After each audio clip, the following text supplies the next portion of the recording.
नमस्कार दोस्तों, मैं सरिता अपने इस यूट्यूब चैनल हेल्थ गुरु में आप सब लोगों का बहुत बहुत स्वागत करती हूँ।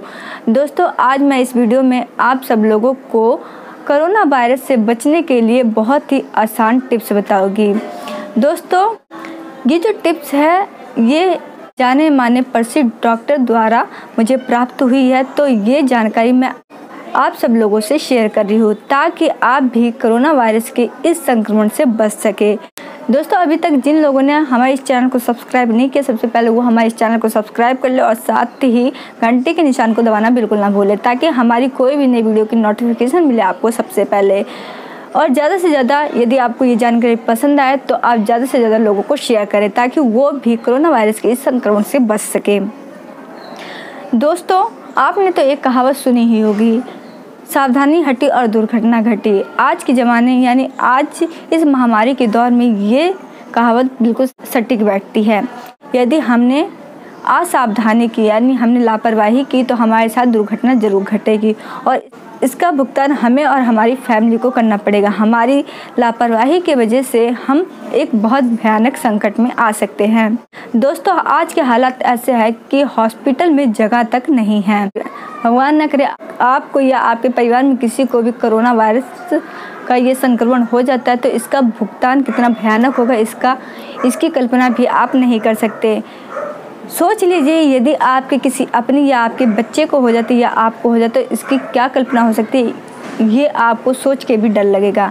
तो आज जैसे मैं आपको बता दूं, यदि आपके बच्चे को कोरोना वायरस का संक्रमण हो गया है, यदि आपका बच्चा छोटा है, 7 साल का या उससे छोटा है, तो आप उससे किस तरह से देखेंगे। आप उसे अपने पास सुलाएंगे, आपको उसके साथ सोने की आदत है, बच्चे को आपके बिना नींद नहीं आती है, आप ही बच्चे को खाना खिलाती हैं, आप ही बच्चे को नहलाती हैं, आप ही बच्चे को कपड़ा पहनाती हैं और आप ही बच्चे के साथ खेलती हैं। तो ऐसे में आप जब बच्चे को कोरोना वायरस का संक्रमण हो जाएगा तो उस समय आप क्या करेंगी? क्या आप उस तरह से बच्चे को खिला पिला सकेंगी? जहां आज डॉक्टर भी इस कोरोना वायरस के संक्रमण से डरे हुए और जब वो मरीज के पास जाते हैं तो वो भी अपनी पूरी सेफ्टी के साथ जाते हैं। फिर भी आपने कई तरह के केस देखे होंगे कि डॉक्टरों को भी कोरोना वायरस का संक्रमण हो गया और ऐसे कितने डॉक्टर हैं जो बच भी ना सके। तो दोस्तों, मैं आपको डराने के लिए नहीं, मैं आपको बचाने के लिए कि आप कोरोना वायरस के इस संक्रमण से कैसे बच सकते हैं, इसके लिए मैं आज ये वीडियो आपके लिए लेके आई हूँ। दोस्तों, तो आज हम सबको इस बात का प्रण करना है कि हमें इस कोरोना वायरस के संक्रमण से बचना है और जो आसान तरीके मैं आपको बता रही हूँ, यदि आपने उसे सही तरीके से किया तो गारंटी के साथ कि आपको कोरोना वायरस का ये संक्रमण नहीं होगा। आप बचेंगे और आपका जो परिवार है वो भी बचेगा। आप अपने परिवार के लिए एक दुनिया है, तो आप सुरक्षित रहेंगे तो आपका परिवार भी सुरक्षित रहेगा। घर से जो भी बाहर जाता है उसको इस बात का ख्याल रखना चाहिए कि हम घर से बाहर जा रहे तो हम कहीं कोरोना वायरस का संक्रमण घर में ना लेके आ जाए, क्योंकि यदि मुझे हुआ तो पूरी फैमिली को हो सकता है। अब हम बिना देरी के जान लेते हैं वो कौन से आसान टिप्स हैं जिससे हम कोरोना वायरस के इस संक्रमण से बच सकते हैं। पहली बात, हमें अपने दिमाग में एक बात बैठा लेनी चाहिए कि हम यदि घर से बाहर निकल रहे हैं तो ये हमारी मजबूरी है। हमें घर से बाहर नहीं निकलना और बहुत ज़्यादा ज़रूरी हो तो ही हमें घर से बाहर निकलना चाहिए। दोस्तों, सरकार आज आपको कितनी भी छूट दे दे और सरकार चाहे कितना भी आपको ये कहे कि हमारे पास पूरे इंतजाम हैं और आप अपने अपने काम पे जाइए, आप काम पे ज़रूर जाइए लेकिन अपनी सुरक्षा के साथ जाइए। इस बात का ख्याल रखना कि मेरे साथ मेरी पूरी फैमिली भी है, मेरा पूरा परिवार भी है। सरकार को छूट देना मजबूरी है, क्योंकि यदि सरकार छूट नहीं देगी तो उसकी कमाई नहीं होगी और हमारे द्वारा ही सरकार की कमाई होती है और कमाई नहीं होगी तो वो मंदी के दौर में आ जाएगी। दूसरी बात, यदि आप घर से बाहर निकल रहे हैं तो आपको इस बात का ध्यान रखना है कि घर से बाहर कोरोना वायरस का खेमा है, यानी ये जो वायरस उसका खेमा है, तो आपको पूरी सावधानी के साथ घर से बाहर निकलना है। यानी आप घर से बाहर निकलने से पहले अपने मुंह पे मास्क जरूर लगाएं, यानी आप चाहे मास्क लगाएं, रुमाल बांधे या गमछा बांधे, लेकिन अपने नाक और मुंह को ढक के ही निकलना है घर से बाहर। इसमें कोई कोताही ना बरते। यदि आपने लापरवाही की तो इसका भुगतान आप और आपकी फैमिली को उठाना पड़ेगा। इस बात का विशेष ध्यान दें। अब मैं आपको बता देती हूँ कैसे। यानी आप जब वॉक के लिए घर से बाहर निकलते हैं और वॉक करते हुए आप देखते कि मेरे आसपास तो कोई भी नहीं है, तो आप अपने मुंह से यानी अपना मास्क हटा देते हैं। तो यहाँ पर हमारी गलती हो जाती है। अब ये गलती कैसे? क्योंकि आपको ये नहीं पता कि यहाँ से 10 मिनट पहले कोई कोरोना वायरस का संक्रमित व्यक्ति यहाँ से गुजरा है, और जब वो कोरोना वायरस का संक्रमित व्यक्ति खांसता है या छींकता है तो जो उसके सांस द्वारा निकले हुए जो वायरस होते हैं वो वातावरण में, हवा में आधे घंटे से लेकर 2 घंटे तक वातावरण में, हवा में रहते हैं। और आप बिना मास्क से उस जगह से गुजरते हैं तो आपके नाक या मुंह के रास्ते से जाएगा आपके शरीर में। तो आपके लिए बहुत ज़रूरी कि आप 1 मिनट के लिए भी अपने मुंह से, अपने फेस से मास्क को ना हटाएं। अब हम तीसरी बात कर लेते हैं। जब कोई घर से बाहर जाता है और जब वो घर में वापस आता है तो वो जो कपड़े पहना है, यानी जैसे कोई आदमी घर से बाहर निकला है और घर में वापस आता है तो उसके जो पैंट और शर्ट है वो तुरंत ही जाके बाथरूम में निकाल दो और उसको तुरंत ही सरफ के पानी में डाल के भिगो दे और तुरंत ही धो के रख दे। और उसके बाद चाहे तो स्नान कर ले, नहा ले, और उसके बाद ही पूरे घर में अपना कहीं पे भी घूम सकता है या बैठ सकता है। यदि वो ऐसा नहीं करता और आप यदि उन्हीं कपड़ों में पूरे घर में घूमते रहे तो घर में जो बैठी बुजुर्ग महिला है या घर का कोई भी सदस्य जो ये सोच रहा है कि हम घर से बाहर गए नहीं तो हमें कोरोना वायरस का संक्रमण हो ही नहीं सकता, यानी उसका घर में बैठा रहना व्यर्थ कर दिया। अब उसका घर में बैठे बैठे ही उसे कोरोना वायरस से संक्रमित कर दिया। तो इसलिए बहुत ज़्यादा ज़रूरी है जो घर से बाहर जा रहा है उसकी पूरी जिम्मेदारी बन जाती है कि वो घर में आए तो सबसे पहले अपने बाथरूम में जाए और बाथरूम में जाके अपने कपड़ों को उस तरफ में डाल के अच्छे से धो दे और उसके बाद स्नान कर ले, नहा ले।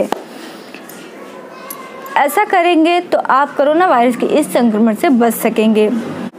हमें कोरोना वायरस के नेचर को पहले समझना होगा। कोरोना वायरस फ्लू का वायरस है, यानी कोरोना वायरस सबसे पहले हमारे शरीर में प्रवेश करता है नाक और मुंह के रास्ते से। जब ये हमें संक्रमण करता है तो ये हमारे नाक और मुंह में ये 5 दिनों तक रहता है और हमें इस बात का पता नहीं चल पाता कि हमें कोरोना वायरस का संक्रमण हो गया है। ये धीरे धीरे करके अपनी संख्या बढ़ाने लगता है। जैसे पहले दिन जब हमें संक्रमण हुआ तो ये 1 था और धीरे धीरे करके ये 100 हो गया, 100 से ये 1000 हो गया और 1000 से ये लाख तक पहुंचा। ऐसे धीरे धीरे करके ये जब अपनी संख्या बढ़ा लेता है तो ये हम पे अटैक करता है। तो हमें इसके लक्षण नज़र आने लगते, जैसे हमें खांसी होने लगती है, हमारे गले में खराश होने लगता है, हमें बुखार होने लगता है। तो ये लक्षण हमें 6 से 7 दिन के बाद नज़र आने लगता है। तो आप 6 से 7 दिन का इंतज़ार बिल्कुल ना करें, आपको इसे पहले ही समाप्त करना है। यानी आप घर से बाहर निकले तो आप समझ जाए कि आपको कोरोना वायरस का संक्रमण हो सकता है।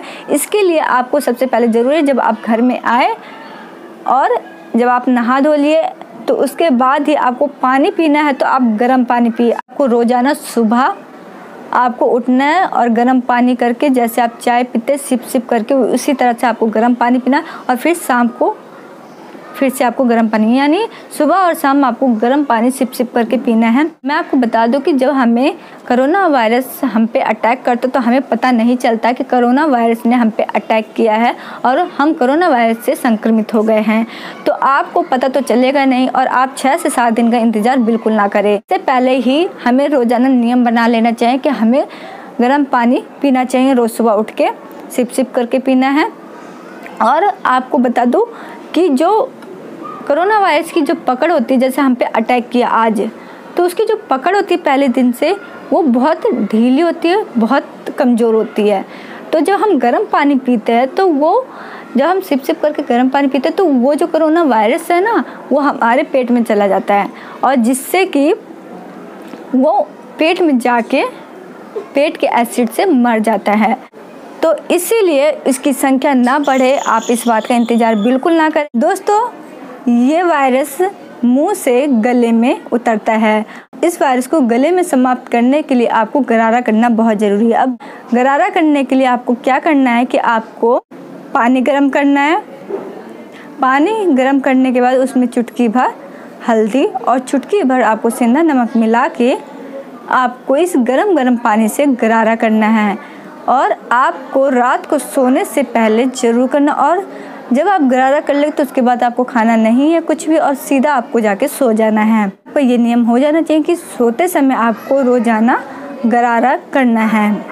ऐसा करने से आपके जो गले में जो वायरस है वो वहीं पे समाप्त हो जाएगा और इसकी संख्या बढ़ नहीं पाएगी। दोस्तों, अब दूसरा रास्ता है, ये नाक के द्वारा हमारे शरीर में प्रवेश करता है। तो आपको रोज़ाना एक पतीले में पानी गर्म करें और उसमें आप चुटकी भर सेंधा नमक और चुटकी भर हल्दी डाल के उसका जो भाप निकलेगा पानी का उसको आपको नाक के द्वारा इस तरह से लेना है और आपको रोज़ाना इसे भी करना है रोज़ाना नियम से। ऐसा करेंगे तो आपके जो नाक में वायरस है वो समाप्त हो जाएगा और आपके शरीर में प्रवेश नहीं कर पाएगा।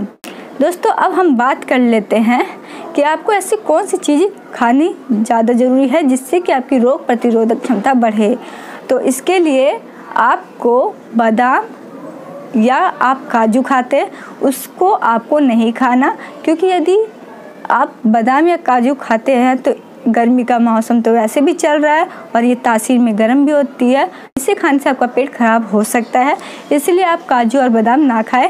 इसकी जगह पर आप दूध में मुनक्का डाल के जरूर खाएं। इसे खाने से आपकी रोग प्रतिरोधक क्षमता बढ़ेगी, आपके शरीर को रोगों से लड़ने की ताकत मिलेगी। अब बात कर लेते हैं हम सब्जी की। हम सब्जी में ऐसी कौन सी चीज़ खाएं जिससे हमारी रोग प्रतिरोधक क्षमता बढ़े। तो आपके लिए सबसे अच्छा रहेगा पेठा। पेठा रोग प्रतिरोधक क्षमता को बढ़ाने के लिए, आपको ताकत देने के लिए बहुत अच्छा है, तो आप पेठा को जरूर खाएं। तो दोस्तों, अब हम बात करते हैं, यदि आप चाय या कॉफ़ी पीते हैं तो आप चाय और कॉफ़ी बिल्कुल छोड़ दें। चाय और कॉफ़ी की जगह पर आप काढ़ा ज़रूर पिएं। अब काढ़ा बनाने के लिए आपको किन किन चीज़ों की ज़रूरत पड़ेगी इसके बारे में मैं आपको बता दूं कि आपको काढ़ा बनाने के लिए आपको लेना है लौंग, काली मिर्च, बड़ी इलायची, दालचीनी, मुलैठी, पीपली, तुलसी और गिलोय। यदि आपके पास इनमें से कोई सी भी चीज़ है, 4 से 5 चीज़ें इनमें से कोई सी भी, तो आप उसे डाल के काढ़ा बना सकते हैं। और यदि आपके पास ये सारी चीज़ें तो इसे डाल के आप काढ़ा बना सकते हैं। अब बनाने का तरीका, आप 1 गिलास पानी लें, उसमें जो भी चीज़ें आपके पास उपलब्ध है उसे डाल के इतना आपको पकाना है कि वो आधा रह जाए और आपको इस तरह से पीना जैसे आप चाय पीते गर्मा गर्म सिप सिप करके, इस तरह से आपको पीना है और ये आपको रोज़ाना पीना है। और दिन में कम से कम आप ज़रूर 2 बार काढ़े का सेवन करें। जिनको नहीं हुआ वो भी ले सकते हैं और जिनको हो गया वो भी ले सकते हैं। तो आप इसका ज़रूर प्रयोग करें और ज़्यादा से ज़्यादा लोगों को ये जानकारी दें ताकि हम सभी कोरोना वायरस के इस संक्रमण से बच सकें। तो धन्यवाद।